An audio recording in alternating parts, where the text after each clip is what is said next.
Hello and welcome to Stopbox here live from Resourcing Tomorrow here in London. We've got a few more interviews lined up today. We're talking to Forum Energy Metals and Digby, who are on environmental and social governance. But first of all, I'd like to talk to Amerita Resources here, and the CEO, David Gowler, is waiting for me here. So thank you very much for your time today, David. How are you finding the show so far? The show has actually been very good this year. I find the mood among investors seems very positive Okay. and rather bullish compared to what I've seen at other shows in the last year or so. Really, do you think perhaps the sentiment's coming back to the sector? I actually do believe we may be coming off a bottom at this point, and we certainly see some indication of that reflected in the gold price. So as gold moves, other commodities are likely to follow. Well, gold's doing well. Uranium, of course, is the hot topic at the moment. Yeah. But let's talk about your company then. So if you could perhaps start us off by giving the sort of the elevator pitch, if you like, the high-level overview. Sure. Emerita Resources is a Toronto venture exchange listed company. Our projects are in the Iberian Pyrite Belt in southern Spain. We're developing, our primary project is the Iberia Belt West project, where we ran a major program through last year up until April of this year with 15 drills operating. Okay. And that provided us with the data for the maiden resource estimate, which will support a mine development in the future, we trust. That resource was estimated at 18.8 million tons in all categories of about 8.6% zinc equivalent. Please refer to our website for the details on the resource. Mm-hmm. In September of this year, we actually filed the application for an exploitation or mining permit to transition from a purely exploration project to a development project. Okay. And next week we'll actually file the documentation, the environmental documentation and the scoping study in support of that application. And so that process is underway. And that's next year, did you say? No, that's next week. Next week, sorry. Yes. Okay. It's a polymetallic deposit, high grade. The commodities are copper, lead, zinc. Base metals with silver and gold as important byproduct credits. The important thing about this deposit for the belt is it occurs at surface down to about 600 meters, so very shallow, and it continues at depth. So since we put out the resource in May, we have extended the deposit at least another 200 meters at depth. So when we do our update with our feasibility next year, it will be a larger resource that we also will do. So that's really the key. We have a second very large project that is a 23-kilometer long belt between the famous Rio Tinto mine and First Quantum's Cobre de las Cruces mine, where we've just started the first drill holes around some historical mining areas that have never been drilled. And these historical mines were developed more than a century ago, so it's a very exciting geological terrain as well. Okay. So stay tuned for the results on that. Okay. So the first project, the flagship one, is in Spain, is it? They are both in Spain. So they're both in Spain, yeah, okay. So you're talking about a polymetallic deposit here, and you've got a scoping study coming up. Do you know what resource you've got at the moment, or can you talk to that? The resource that we are working on was published in May. It's 18.8 million tons. Okay. Of copper, lead, zinc. Copper, lead, zinc with precious metal byproducts. Yes. Right. Okay. And the scoping study, you're starting that process next week. You say. We're filing the scoping study next week. You're filing the scoping study next week. That will not be a public document. That is for the permit. Okay. It will be first quarter or early second quarter next year. We should have a PEA that will be published and at 43101 standards. So that is the task in front of us through the coming months. Okay, so going into Q1, Q2, looking at the PEA, the pre-economic assessment, and then getting it to a 43101 standard. So is that where your efforts are going to be really focused? But I guess, though, a lot of the work that's gone into the scoping study that's not going to be public will feed into that, will it? It will. It will. It won't have to be duplicated. And the resource, of course, is already 43101. Sure. compliant. Okay. Yeah. Okay. So, in terms of things to expect then from the company, what can investors look for in terms of news flow? I mean, we've not got many weeks left of the year, probably only 6 weeks left. But as we go into the start of the new year here, what would be the key things to look out for? As we go into the new year, we will be, one of the big drivers will be the metallurgical results will be completed. We continue to drill and hit very thick intersections, including what appears to be a new copper zone at depth, Okay. which the market is quite interested in. And of course, if we have a discovery on the Nuevo Tintillo property, which is that large property I referred to, that's more grassroots, that will be an important catalyst as well. So for the next year, that's very important. The biggest call option, if you will, in the company is of course we have the Asnal-Coyer lawsuit where we've been in dispute. We expect that will be resolved in early 2025, and assuming that's resolved in our favor, which all indications are it will be, that will be a massive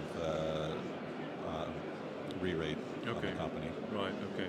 And just in terms of sort of the commodities you're looking at here, copper, lead, zinc, where are you seeing the market for those commodities going forward? The macroeconomics for metals, they're all metals that are implicated in the energy transition. I think it's pretty well known among analysts and among major copper producers that there's a deficit in copper production coming. And that will be reflected in zinc as well, particularly as they start to develop zinc batteries to support solar and wind farms in the future. So all of those metals basically are going to continue to be in demand and stronger demand as we go through the next decades. And you're solely in Spain. Is there any reason for that? What's it like as a place to work? And we don't find or hear about a lot of mining exploration companies in Spain. This part of Spain, of course, is a mining area. You've got First Quantum and Sandfire out of Australia with operations there, Lundin Mining. Rio Tinto has a smelter which they've had for generations. Trafigura has a very large concentrate blending and shipping facility in Huelva. So it's an area that's been mining since the Romans, basically, and understands it well, and has the geological endowment to support it for the future. So it's famous for volcanogenic massive sulfide, high-grade polymetallic deposits, and probably the biggest one in history is the Rio Tinto deposit, which is where Rio Tinto actually began in 1870 or so. Right. Okay. So that's the kind of history. We have the second largest land holding in the entire belt, and so we're exploring it aggressively. Okay. And just a final thought then on the show, if you had plenty of meetings today, have you had enough interested people coming to visit the company? Very full schedule. I'm very pleased. Okay. And any feedback from investors when they talk to you about potentially investing in the company? A lot of people, as you mentioned, aren't that aware of it, but we had one of the potential investors this morning.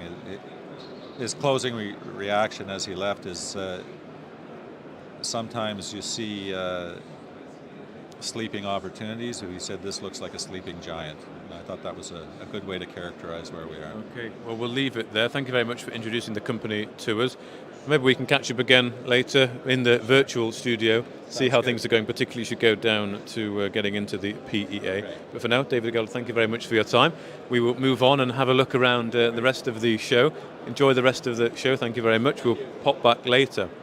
So that was David Gowler there from Amerita Resources. Nice to speak to a new company there in Spain as well, which is slightly unusual. Don't often see many companies operating in that jurisdiction. Of course, it's a European jurisdiction, so very safe. But maybe want to keep an eye on there potentially. So if we just walk around a bit more, it's still looking pretty busy on the floor today. If we just head down here, we've got a couple of companies that we'd like to talk to. We've got First Tin, who I'll come to in a few moments. They have got a meeting on at the moment. But I'd like to talk, if we can, to Abcourt Mines Incorporated here, who is also talking to someone at the moment, but maybe we could grab him in a few seconds. Just here as well, we've got help fueling your strategic decision making. Not sure what those guys are at. We've got Geophysics Jamaica, but there's no one in that place either. But could we grab you for a few seconds, Danny? Hello. Thank you very much for your time. Yeah, Mark. Yeah, so thank you for talking to us. Could you just perhaps give us the introduction to the company, what you're all about? Well, we're Abcourt Mining. Abcourt is a northern Quebec mine. It's a project called the Sleeping Giant Project. We just restarted the mill last week, actually. Okay. We acquired the project in 2016. At the time, we were producing from the Elder Mine. The Elder Mine was a 3-gram ton project, and we tracked 200 kilometers to the Sleeping Giant mill that you can see right here. And that's helped us develop the Sleeping Giant project. Okay. And now the Sleeping Giant is about to awake. We just last week restarted the mill. Okay. We got a PEA stating that we got almost 6 years mine life with 30,000 ounces per year. Okay. The cost of mining would be about 1,400 Canadian. Okay. And right now we're selling 2,800 Canadian. Yeah, So there's nice margin to be made there. Okay. So you've had your PEA, so you're really getting into that development, away from explorer down into a development path. Actually, it's even more than that because since it's a past producer, we got all the galleries done. Okay. So all the galleries are there, all the infras are there, all the permits for the mill are there. Okay. We'll actually start having some gold in a few weeks coming out from our own assets, and we'll produce gold doré in the development stage. Okay. So it's gold, lead, and zinc. Is that the commodities you're looking at here? Only gold right now. Only gold right now. We do have other properties, Okay. silver and zinc properties, and we have one copper deposit. Okay. But right now we're only focusing on the gold side of the business. Okay. We will most likely spin out the base metal assets in order to focus solely on gold. We got enough project. We got 12 good project in the gold. Okay. Right now there is the next target, which is only 80 kilometers away from the current mill, has about 500,000 ounces of gold, above 4.5 gram ton, 43-101 on the project. So basically, we know what we'll do for the next 10 years. We have enough property to produce, and the starting point was last week. Last week? Last week, when we started the mill after 2 years of not producing, because we've been producing for 10 years at Elder. But after 2 years of not producing, now we're restarting the mill. We're starting to make some money, and that's where the good time's coming. Wow, okay, and of course we're timing quite well with, of course, the gold price as well, ticking over 2,000 just recently. That must give you a lot of confidence. Of course it does. That when I was telling you we're selling in Canadian, we're selling because we are a Canadian mine, so it's about 2,800. When your cost is 1,400, there's plenty of money to be made. Indeed. And the Sleeping Giant deposit, in the past, it was 1 million ounces produced there at above 10 gram ton. Okay, yeah. So we're quite confident that with the new zone we identify, we could find some other material in those kind of grade. Okay. The PEA with the dilution is 8.10 gram ton. Okay. So we got a high grade deposit, we got many tonnage in all categories, inferred and indicate about 400,000 ounces in our 43-101, but with so many new targets, and the new 3D model just showed us that there are unexplored places. And in 3D, it's easy to see that the gold is just not magically jumping from place A to place B. So we know in between and under our tailing that there is a spot there for exploration. So we could be mining there for much more than the 6 year of the PEA. Really? Okay. And how many projects do you have in total in the company? Total company is 15 projects, Okay. but we have 12 gold projects. 12 gold, okay. And the main project is Sleeping Giant. Yeah, 80 that's the kilometers flagship. of it, we got the Florida and Discovery project. Okay. Those two projects are starting in open pit and then going underground. Discovery is about 4.5 gram ton. Okay. Then we just recently acquired a company, Pershimix, the Pershing Manitou deposit. Okay. We are doing right now the bulk sample for this deposit right on the surface. So it was trenching, and we took the material from the surface to do the bulk sample. The bulk sample is at the mill site, and it's going to be processed any day now. Okay. So we'll know what we have in Pershing Manitou deposit. Basically, we're the only fully functioning mill in about a 200 kilometer radius. So we got the permit, we got the mill, we got many properties, We acquire our neighbors now. Now the Pershing Manitou was one of the first project we acquired, but making money we could acquire many others. Okay. So do you know at the moment what your sort of numbers are, or will that come out in the PEA in terms of gold sales, profit and loss, that kind of thing? Well, once we start producing, I'll be able to comment on that one. Indeed. Yeah. Okay. And that started only a few days ago, literally. Actually, we are right now filling the circuit. So Right, today. Today the circuit is getting filled. Okay. In the last few days, that's what we've been doing. So basically, it might take a few weeks before we get the first doré out of some material that is coming from our project. Sure. But we're talking weeks, not Yeah. months, not years. When you know that permitting a project and finding from discovery to permitting, usually it's about 10 years, could be more. Now we're talking days and weeks, so that's Days and exciting. weeks, yeah. And will you be smelting on site as well or not? Yeah, we do have everything Yeah. to produce the doré on site. Then we ship it to the refinery in Canada so that it gets final refinery. Okay. But we do have the doré on site. Okay. We have our own lab to assay our drill Okay. core when we are doing a drill program. Okay. We just plan a 30,000 drill program underground so that we can expand and make the resource better. So yes, So yeah, you'll be pouring gold imminently. eminently, and I think That must be a good feeling. that's a major feeling. Like it's a major inflection point. Yeah. Most likely in those difficult markets where an explorer they are getting killed because their market cap has dropped. They don't have the money to explore. Yeah. We were kind of in that situation, and now we can see that we will be making some kind of money Yeah. from our own assets. So that's a terrific feeling. Indeed. Yes, I can tell you I'm sleeping better. I mean, that is a terrific feeling, first of all, waiting for that gold pour and seeing that gold bar. I mean, what will you do when you get into steady production? Will you be focusing the efforts on ramping up production, or will you look to use some of that cash flow to progress some of the other projects, or all the other credits in the projects? Well, right now, the production will be a very, very small production. Sure. We're planning on ramping up Ramping slowly, up, up until we get to reach 30 to 40,000 ounces per year. Okay. And that might come in 2025 because we're just Sure. building up slowly. Yeah. So we're not getting too excited about commercial production just yet. But Okay. when we do have money, we'll go toward a pre-feed study. Yeah. And then we have the first 4-level rehab in the mine. Okay. But we have 22 level in total. Okay. And for that, we will need another $20 million after the Sure. pre-fees to Okay. rehab everything. But since we are making money, we could use part of our own money. Yeah. And then that's a lot easier to find somebody willing to lend you when you are producing. Okay. So then we might get a loan Okay. to go faster.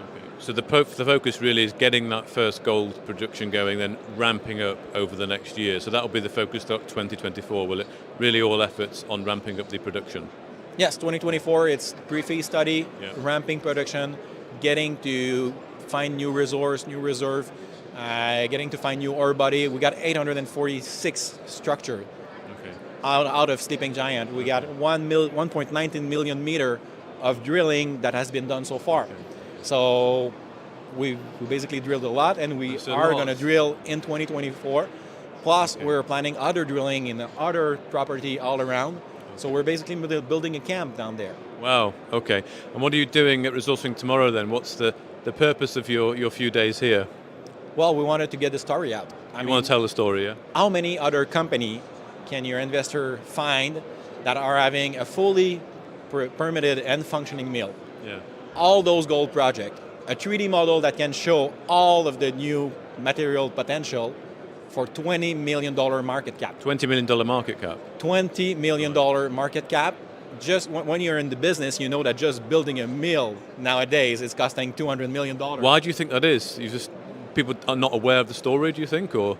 Well, first thing, we've been flying under the radar, that's a thing. Sure. But also, since we had to stop production at the Elder, we have a lot of property and we're burning cash just to maintain them alive. But when we don't have incoming cash and you're burning cash, the market's kind of getting scared. Punishes you, yeah. Now, with production restarting and with money coming in, the market should warm a bit to us. Okay. So that's why we're here. We're trying to tell the story, explaining them how undervalued it might be to get $20 million for a fully functioning mill. Yeah. Many projects, zinc, gold, silver, all together. So basically, that's why we're here, because everybody I've been talking to when they know. When I'm stating $20 million market cap, they look at me and they say, "Are you kidding me? Like, just your mill is worth more than that." Okay. Well, I was going to ask you that. So you've had a lot of positive sort of reactions, feedback from the people you've been speaking to here these last couple of days. Well, first you were there, so you saw, but the booth is buzzing constantly. Okay, yeah. I've been there all days, and there's always one person after the other. So yes, people Great. are looking at the story. It's going to be great. Great. Well, thank you very much for your time, Danny, telling us a little bit about the company there. Best of luck, and hopefully we can talk again soon. You can show me a bar when it's all smelted. But thank you very much. Enjoy the rest of the show. I'll pop back later and see how you're going. But let's move on now. That was interesting, wasn't it? So a company there getting into production of gold, going to actually get their first gold mine into production there. So that's obviously very good, and he's obviously very excited, given, of course, the price of gold as well.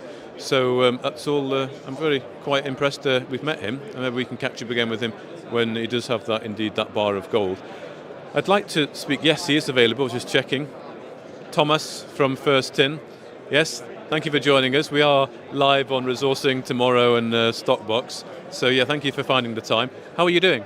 Oh, thanks, Mark. I'm doing fine. So it's really an impressive conference event here. Yeah, that's great. Yeah. So we spoke. I think in the virtual studio, let's say, a while ago. So what's been going on with First Tin lately? We are coming close to an end of our DFS for our Australian project. So we will most probably publish that in Q1 coming year. So that's really a milestone that we will achieve. We submitted the permit application for our German project, so that's another milestone to accomplish. And with the DFS in particular, we realized as well what we promised, that simple ore bodies, simple mineralogy in Australia with a simple processing means cheap cost beats great. Okay.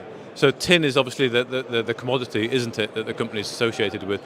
What's the market like for tin? It's maybe one of the less sexy of the metals out there. Would you agree?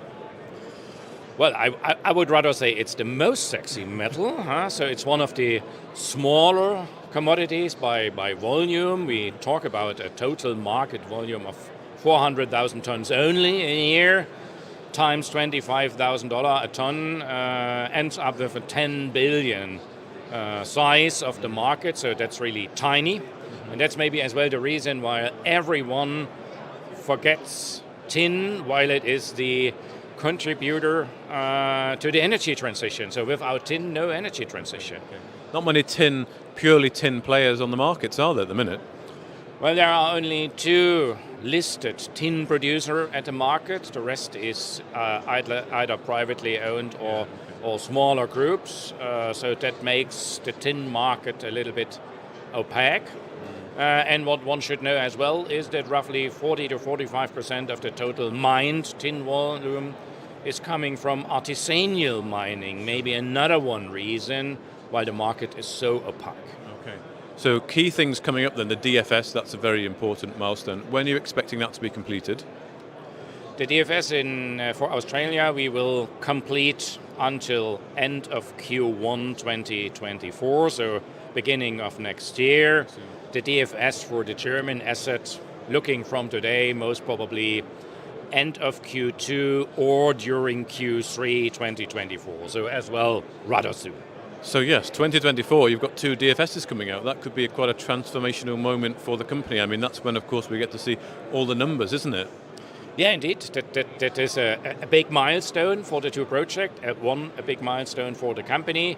If we combine that with the permitting procedures, where we expect as well to finalize the 2 permitting procedures in Australia as well as in Germany, let's say latest Q1 2025, still brings us into a position, assuming the macro situation will not change substantially, that our projects can kick into the supply side, into the ramp-up process of the mining during 2026. During 2026, getting into production 2026, is that feasible? That's the aim. Given following winds in the tin market, what's going on at the moment in terms of the tin price and the sentiment around tin?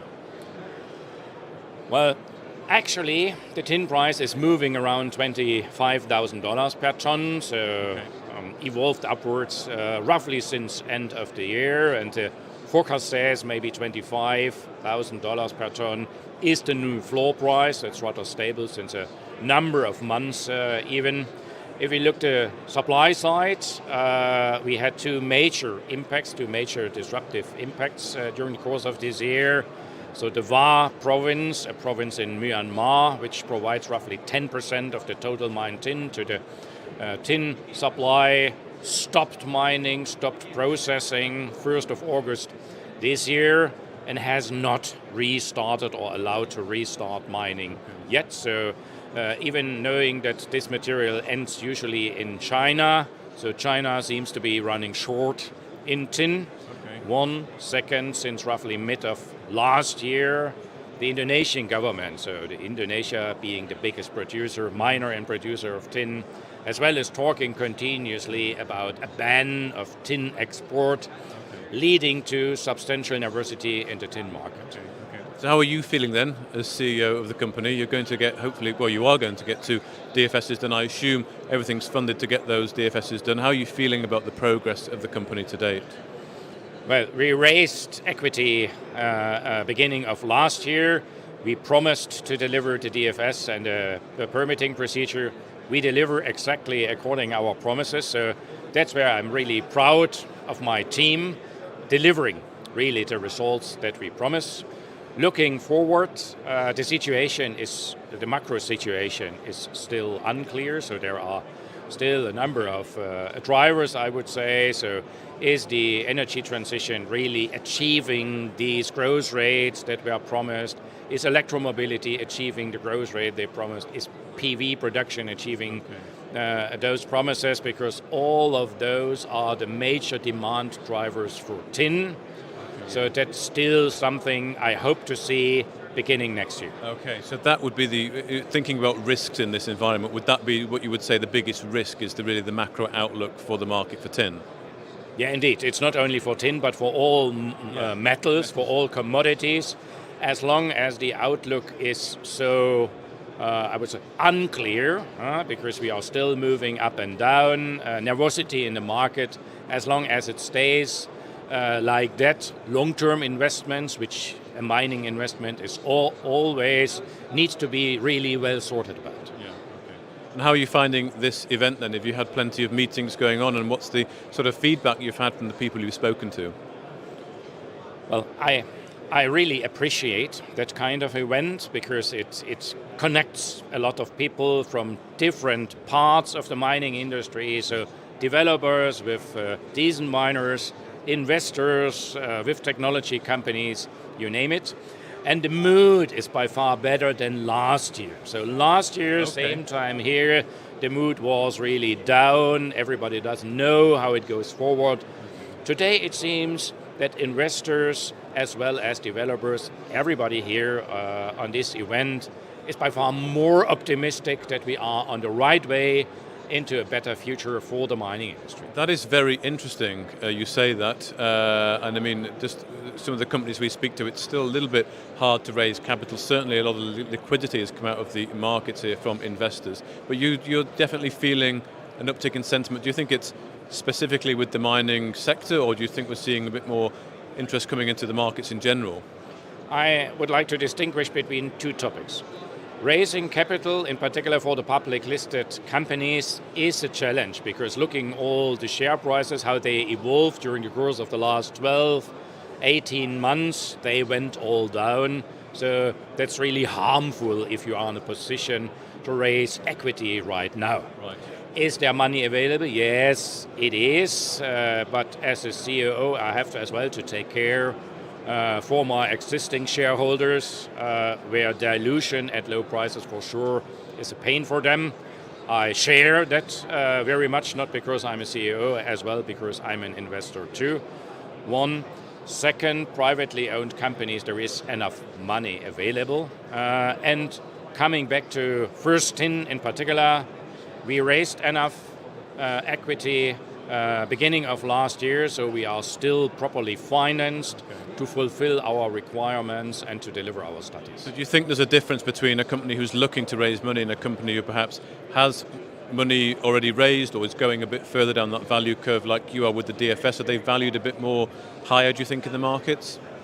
Yeah, I would say those that are still sitting on enough cash. Cash is king. Yeah. Cash is king are a bit more, I would not call it relaxed, but looking forward and hoping that the commodity market will start to grow into the future. We are really seeing rising prices because that doesn't happen during the course of the last month. So everybody is looking exactly on that, which is connected to the macro situation in the world. As long as the economies are more or less stuck in the situation, most probably we will not see raising prices, but that's my personal opinion, so that's not a prediction.